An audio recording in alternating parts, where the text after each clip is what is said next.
Hello YouTube, this is just another guy talking about stuff. The YouTube channel where another guy talks about stuff. If you follow this channel regularly, you know that I was in England this past summer visiting my wife's family. While there, we got the opportunity to visit Alton Towers theme park, Britain's second most visited theme park next to Legoland Windsor. Located in Staffordshire, the Alton Towers Resort hosts the theme park, a water park that is both outdoors and indoors, mini golf, a spa, a hotel complex with conference facilities that in total encompasses 910 acres of land. We'll be focusing on just the theme park in this video, specifically the rides that we were able to experience. One thing I did want to mention before we get to the rides was the drive into Alton Towers. The resort was built on top of a country estate that has been open to the public since 1860. Because of its location, Alton Towers is relatively distant from the major highways.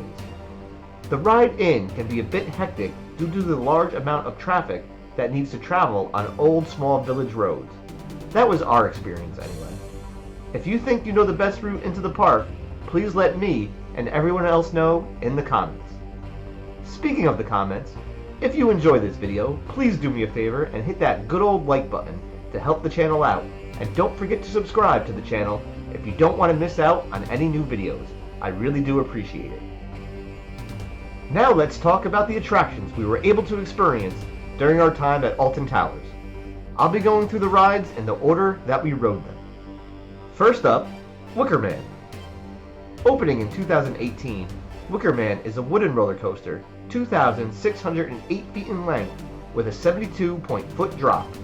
Wicker Man had some decent speed to it for a wooden roller coaster, topping out at 43 miles per hour. It had some environmental effects like fire and some water mist that represented steam. The train also traveled through a small tunnel, giving the illusion of breaking through the Wicker Man structure that made up the theme of the ride. The ride started strong and had some twists and turns, but was fairly anticlimactic towards the end. Next, we went on Blade, a swinging ship ride that was once a pirate ship, but has since been converted to resemble a swinging blade.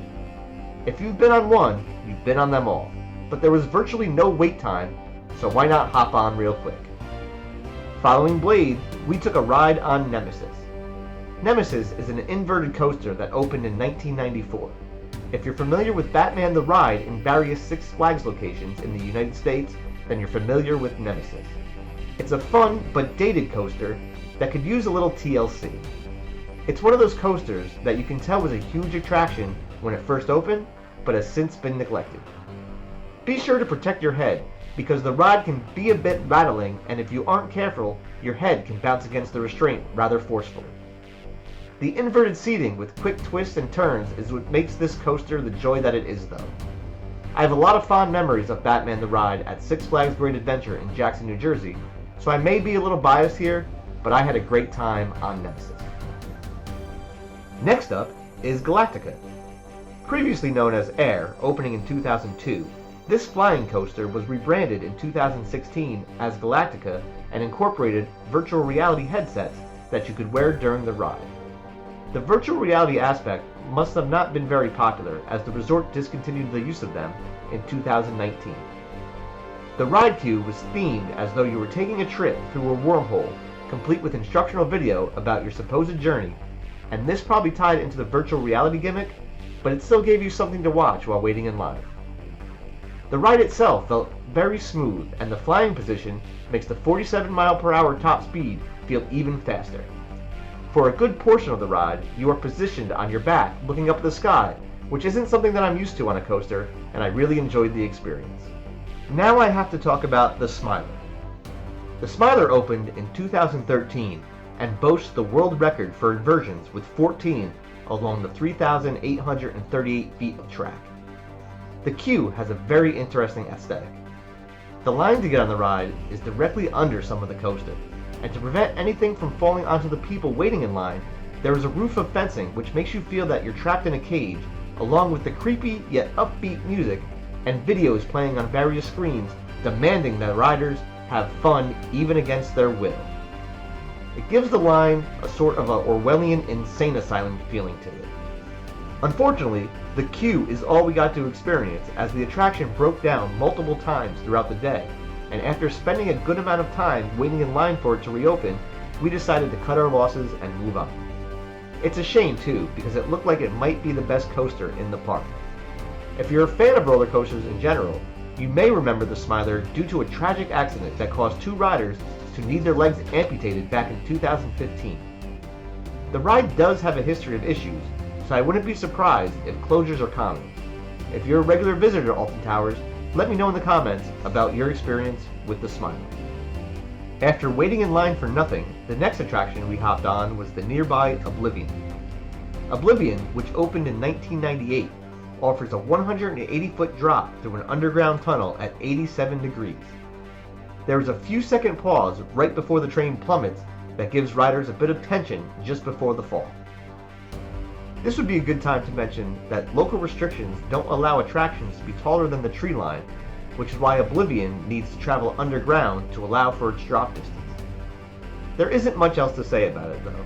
It's a quick drop at a top speed of 68 miles per hour and it's over before you know it. Perhaps its best feature is that the queue moves along fairly quickly.